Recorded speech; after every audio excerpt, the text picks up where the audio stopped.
Hi guys, this is Connie, back for some more Connie Reads How to Be an Anti-Racist. Actually, we do not have any chapters. All we do have is at least the acknowledgments, which is a very quick one. So let's see. Acknowledgments. It was the people who kept asking the question that framed this book. People in audiences, in private conversations, in emails, on phone calls, on social media.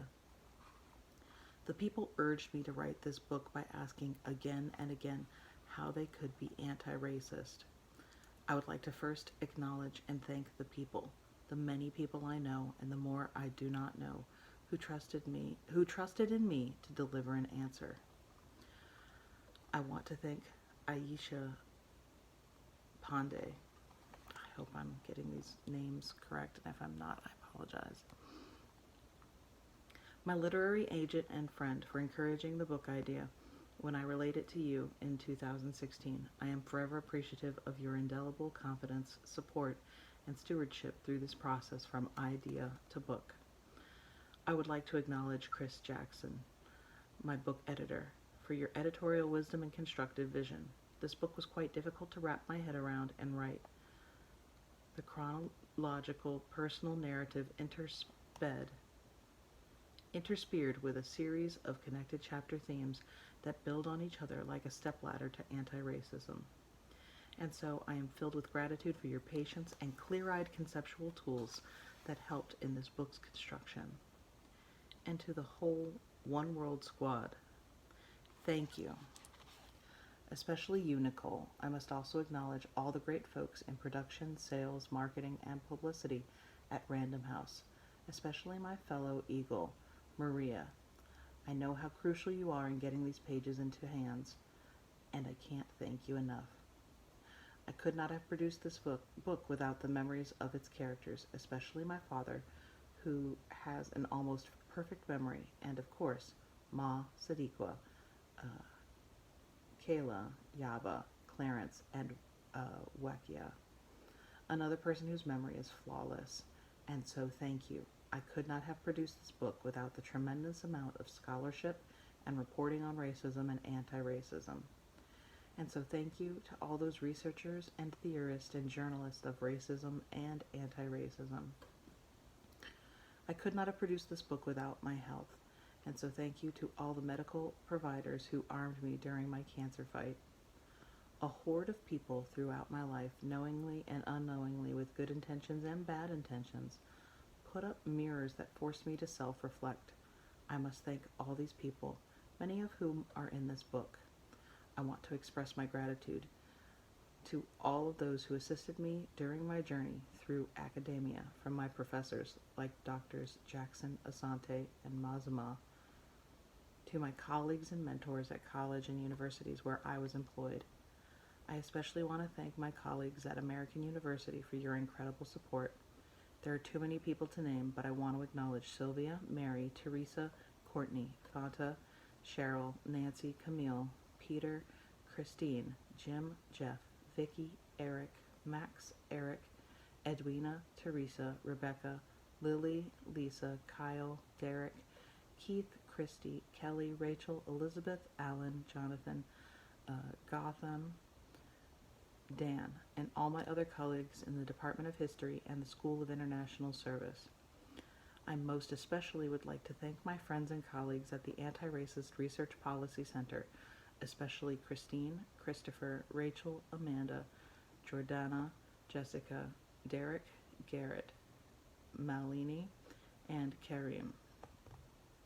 Thank you to all my friends and relatives, especially my brother Akil and my brother-in-law, Makaria. As you know, this book would have been impossible without you and your love. You know who you are. Thank you. Much love and respect. Finally, I want to thank Faith, my daughter Imani. One day you will learn how critical you were to the life of this book. And excuse me while I give another shout out to my rock partner and best friend who has given so much to me and meant so much to me and humanity, Sadiqa.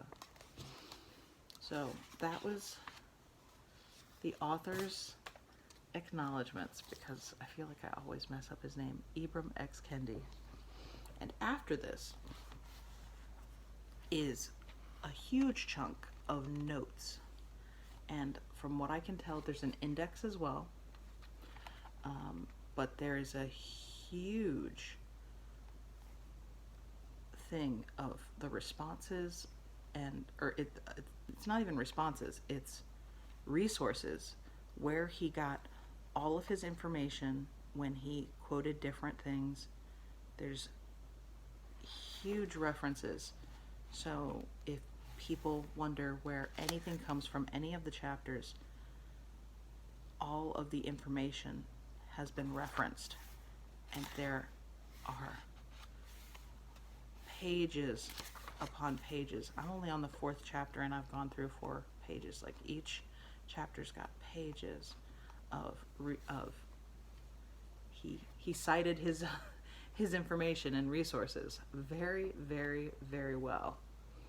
Yeah, and there's the index. So lots of information if you were looking for any of the things that he referenced.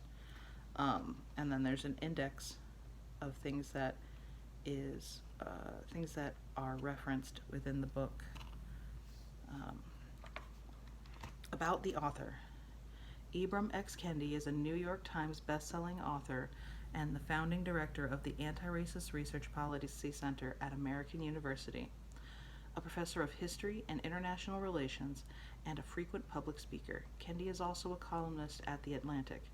He is the author of Stamped from the Beginning, The Definitive History of Racist Ideas in America, which won the National Book Award for Nonfiction, and The Black Campus Movement, which won the W.E.B. Du Bois Book Prize. Kendi lives in Washington, D.C., and it gives his information. I know for a fact I'm following him on Instagram. About the type. This book was set in Bembo, a typeface based on an old-style Roman face that was used for Cardinal Pietro Bembo's tract De Atina in 1495. Bembo was cut by Francesco Griffo, and it gives his years of life and death. In the early 16th century, for Italian Renaissance printer and publisher Aldus Manutius, the Lanston Monotype Company of Philadelphia bought the well-proportioned letter forms of Bembo to the United States in the 1930s. Neat.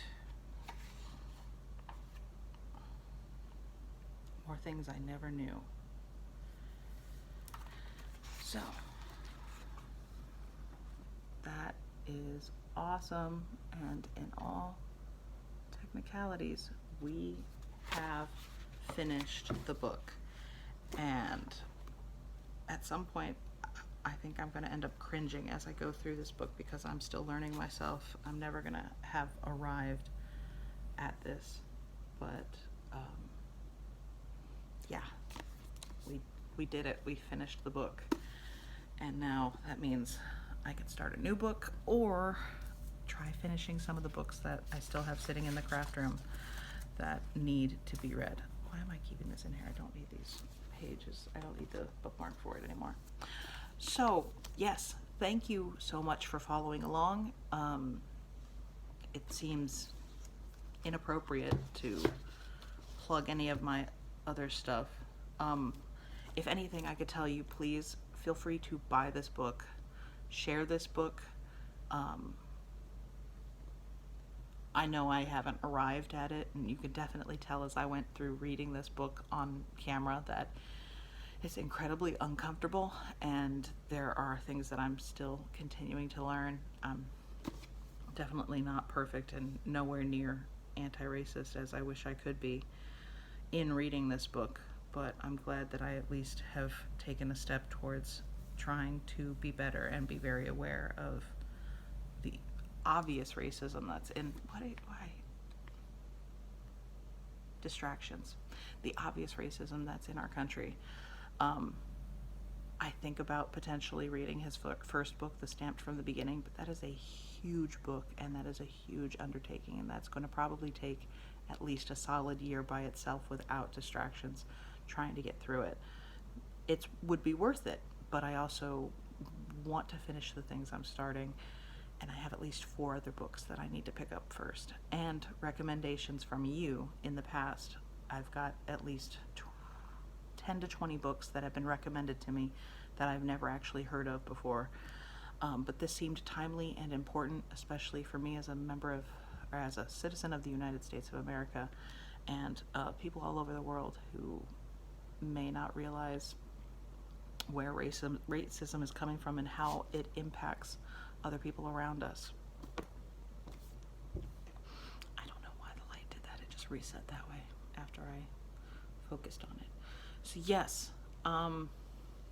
huzzah, we finished the book, and we'll be looking forward to doing more in the future. Be careful with that and enjoy, please and thank you.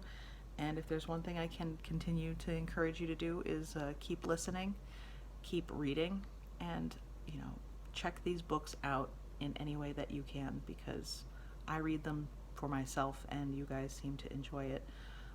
But I'm not making any money off this, and we want these authors to thrive because of what they've shared with us. So please do so. Have a great one. Bye.